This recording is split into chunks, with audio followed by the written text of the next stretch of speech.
Hello, and welcome to the Pop Off PC Mag's video game show. I'm Jordan Miner, joined by my lovely colleague Mike Williams. Hello, folks. How's everybody doing today? And today we're talking about a video game. Who could imagine we're talking about a video game on this video game show? A video game about a little thing, just humankind. A really small, narrow topic that doesn't. You could almost call it's a video game almost about civilized humanity, almost like civilization. We don't have enough of that. So, Mike, I know about things with 3 X's, but these games I've heard described as 4X games.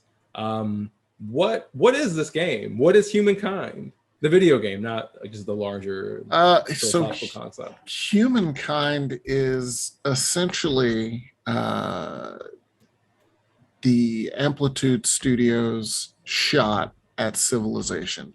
If you don't know Amplitude Studios, they've worked with Sega for some time now. They have done the Endless series, which is Endless Space, which is sort of a Galactic 4X in the same style as Galactic Civilizations from Stardock. They've also done Endless Legend, which was also take place, as the title said, in the same universe, but was more terrestrial and more of a city builder. And then they've done Dungeon of the Endless, also in the same universe, which was like a roguelite, almost dungeon crawler. And now they are doing Humankind, which they say is the game that they've been, across all these years, they've been slowly improving and getting their chops up. This is the game that they've been working towards. And it is essentially, if you've played Sid Meier's Civilization on PC or another platform, it is essentially that with a slight tweak to it.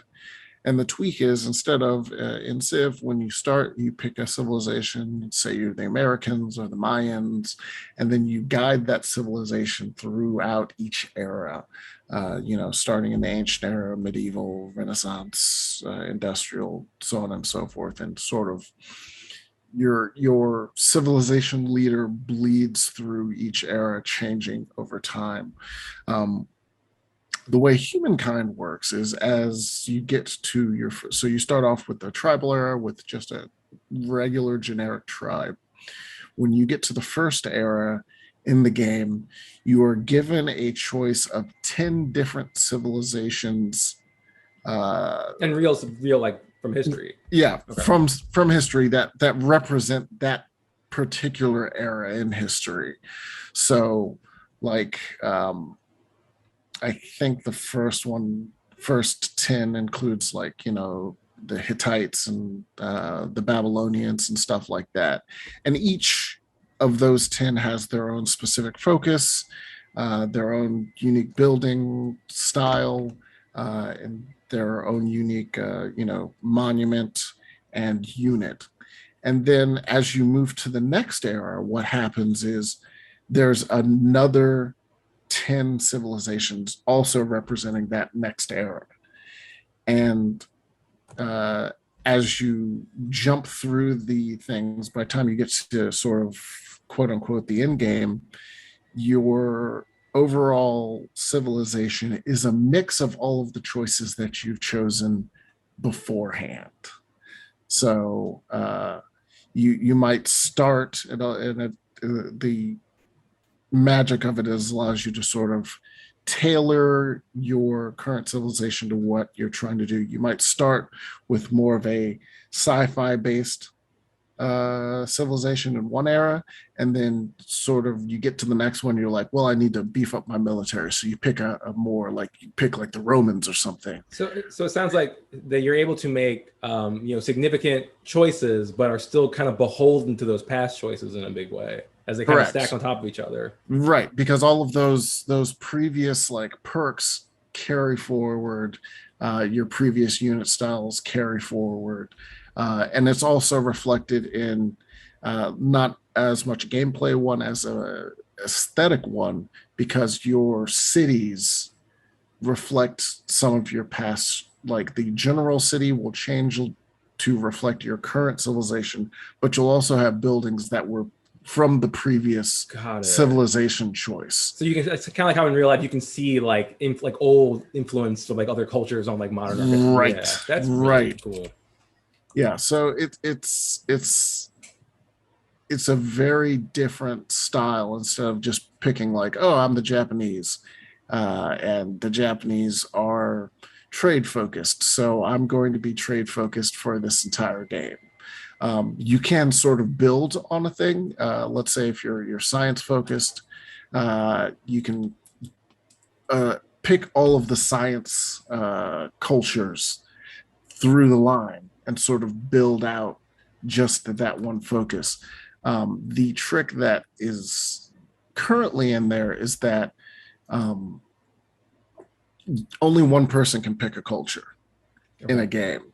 So if let's say you choose the Babylonians, they're a science race, and I'm always choosing the Babylonians. I love those urns. Yeah, so that's ancient, Babylonians, and then you get to classical, and you're like, okay, I want to choose the scientists for the classical era, which is the Greeks.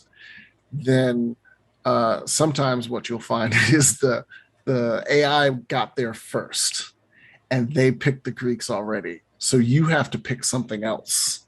Okay, so like it's like a race almost to get to what you want. Right. Okay. So we talked a bit about like how it differs from Civ, but if you were a longtime Civ fan, will you be able to kind of hop into this no problem? Are you still? Let me see if I get it right. Are you still expanding, exploring, exterminating, and exploiting? Yes. Okay.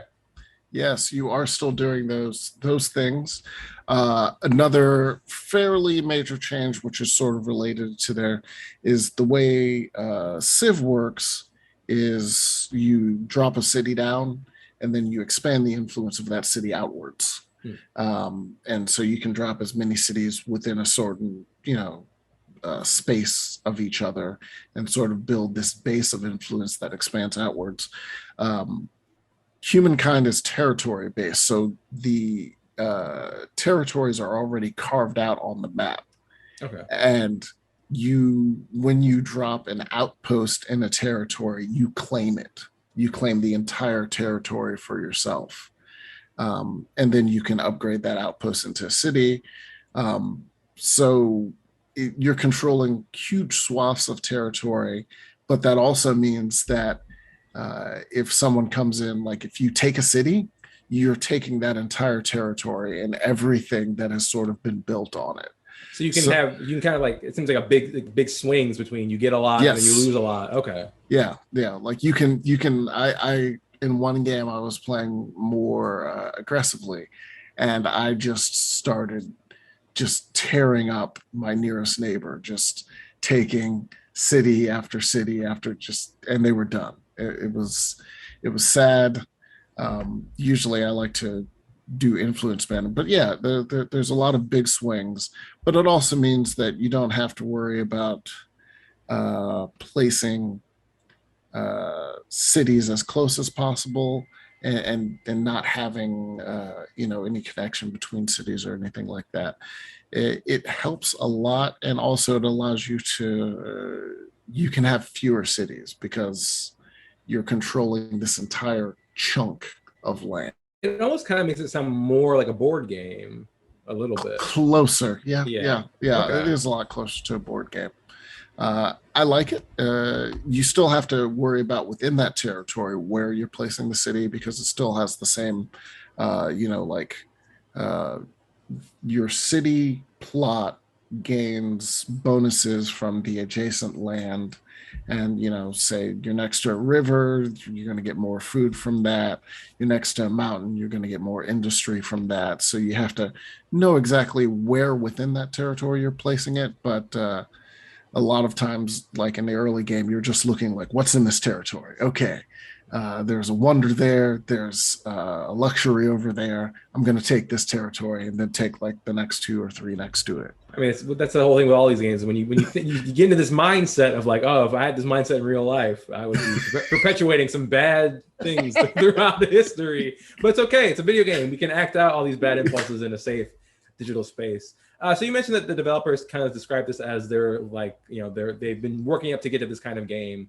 And yeah, like this, I mean, Civ, all these games I've always admired for being so just wildly ambitious. But I mean, from what you played, do you think they're up to it? Have they kind of risen to the occasion? They've definitely risen to the civication. I actually think that they're pulling back. So the trick with Endless Legend and Endless Space is the cultures or civilizations that they're doing are all alien. So they can do some very big changes in, like, say, one culture doesn't need food because the culture itself is essentially undead cyborgs. Okay. So they don't need food, and they grow their population by taking other cities under their rule. And so those are the kinds of things that you can do when you're like deep sci-fi or fantasy. You can do some really weird stuff in how the civilization operates. Humankind, on the other hand, is largely, you know, based in I mean, it's some right in the sort name. It's by humans. right. And so there's no situation where like the Phoenicians worship an elder god and they gain strength only by killing others and converting. Aliens. Right. So instead, most of it is just like each of the civilizations, you know, has a focus, a unit, a specific quarter, and stuff like that. But it's a lot of fun. So like I have played, I think, up until era 4, which is early modern. No, 5, industrial. So you can have some interesting mixes, like, you know, say you'll start off as the Hittites, and then you decide, oh, I'm going to add a little bit of Maya in the next era, then maybe a little bit of the Byzantines in there after that, and then the Ming Dynasty after that. And so there's a lot of fun little mixes that you can create. Or if you're fast enough, like I said, you can just focus on, say, I'm just going to do scientist or military each time, and just start steamrolling. Like there is, I think it's the Huns has a unit. It's like a mounted unit, and when it attacks and succeeds, it gains a certain amount of food, and food is how you improve units and how they multiply. So basically, this unit can sort of attack, and then from attacking it gets stronger, and then it can keep attacking and grow and start making more of itself. Nice. Okay. So it's a very, it sounds like a very powerful build. Yeah, I think what is it called? Hunnic Horde.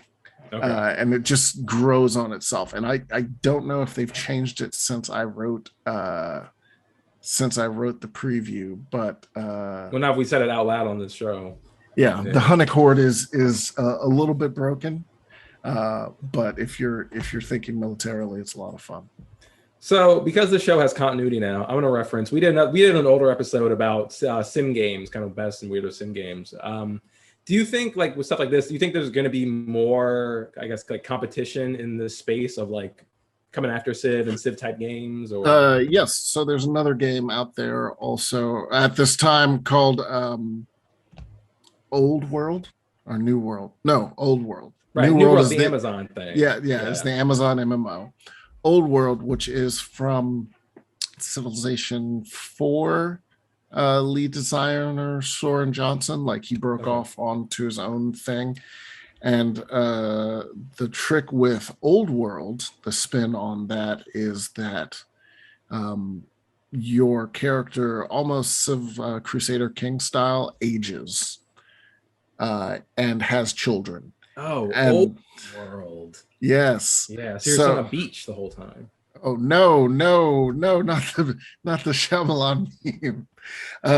Yeah, so your character sort of starts off at one age, you know, like in the 20s, and then you age, and through it has a little bit more almost story style vignettes that you make choices like, oh, we're we're gonna beat the slaves, or we're gonna accept this arranged marriage, stuff like that.